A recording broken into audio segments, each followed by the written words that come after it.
Hey everybody, it's Christy and Frederic. Christy and Frederic. This is his first Facebook Live, so I'm telling him he's just like jumping in the pool. Oh my God, we have to do this quickly. We've got to do it now. We've got to say to people what we're all about, well, helping couples. It's better now than whenever.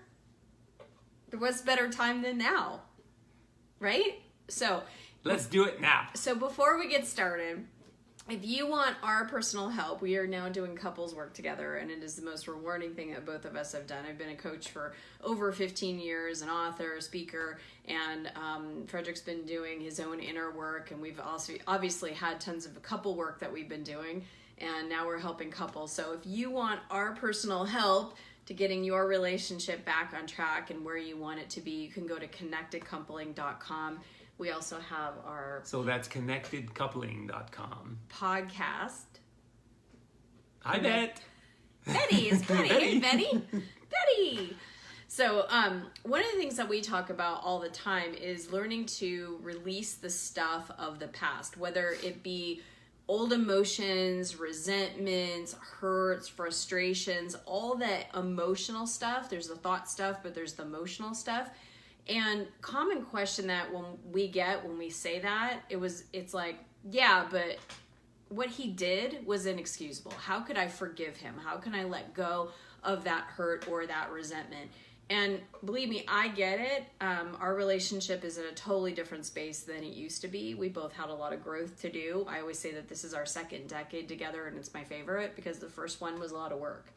And there were some things that, he did or didn't do, and I had for what? And of course, wait a minute, exactly. It's not only me, right? There was some things that we both did, some things that she did. I'm only going to speak for myself. That triggered some of my stuff actually in our relationship, and actually triggered some of my growth to be done, so that we could pass through, we can move on to a clearer and better communication together. Yeah, but in that growth process, the other person might say or do things that they don't necessarily mean to. We don't intend to hurt the other person or intend to not support the other person. And, if we don't know how to release the stuff, it sits inside of us. And it's like a cancer in a relationship. Because if you hold on to resentments and hurts and fears and doubts and all that stuff, then you can't be giving out the love and the connection that you really want. I mean, so I really get how that is feeling. Some people say, well, what he did was inexcusable, or what she did is inexcusable. And I know how frustrating that can be. We know how frustrating that can be. And I also know that fear, if you continue to feed that fear or continue to feed that resentment, that's going to continue to feed your relationship. And so your relationship is based on the energy that you give it. So are you giving it fear energy or resentment energy or hurt energy? Or are you giving it forgiveness and love and compassion and empathy and growth and, the things that you want to create? Absolutely. So obviously we both had things that, we had in our past. And if he would look at me as the woman I was 12 years ago or 10 years ago or 7 years ago or, 5 years ago, even a year ago, we wouldn't be able to appreciate each other in the here and now. And, one of the things that we were just discussing, it's really interesting that early on, we just knew and we discussed what are our deal breakers. And we had this discussion when we were dating. It's like our deal breaker. Hey Grace, how you doing? Hey Beth. Hi Alamada.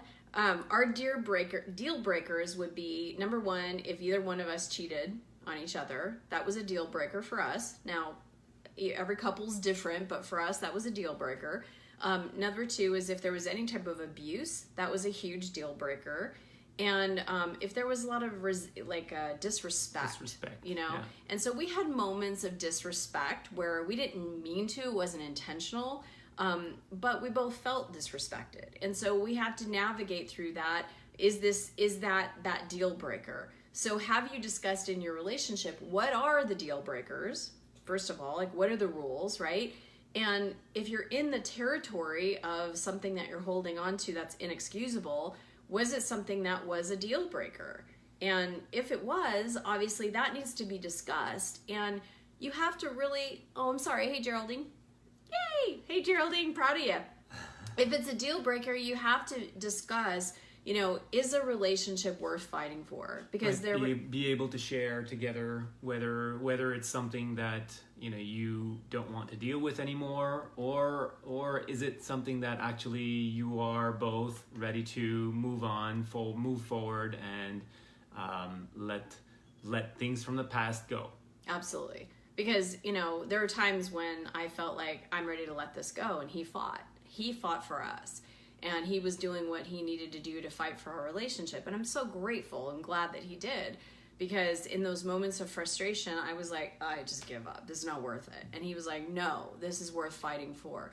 And so thank God there was one of us in the relationship that wasn't willing to give up, that was willing to fight for it. So if your relationship is worth fighting for, and you want to have the kind of relationship that you really do want and you really do deserve, because that's our divine design, to have connection and love and exchange, and to have the person that we get to play with in our life as a divine assignment to be able to bring out the best in each other and have even better intimacy together. Absolutely. And so when there's been something that's hurt, or you've been hurt in a situation, there's a trust. There's a level of trust, and you have to feed the trust. I mean, trust is like a relationship. It's a living, breathing, growing, or disintegrating thing. And so when you want to be committed in a relationship, you have to push the reset button and say, I'm going to look at you and view you as who you are today, not as who you were, how you showed up 5 years ago.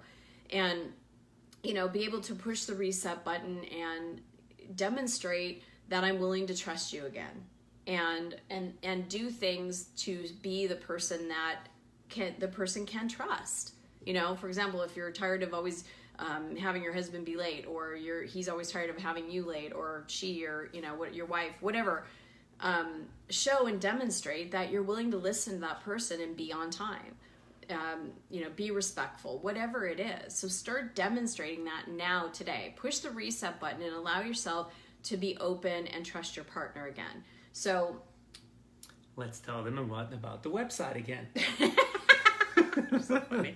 So if you want to have that relationship fix, if you want to grow tighter, connected, and more conscious relationship, you can go to connectedcoupling.com. And if there's anything that we can help you with, we're excited to start giving more and more content information. We also have our podcast on iTunes and on ChristyWhitman.com that is talking about tools and information that can help you along your way in your relationships. Thanks, everyone. Have an amazing day. Yay. Come join us for more, and more will come soon. Bye, everybody. Bye.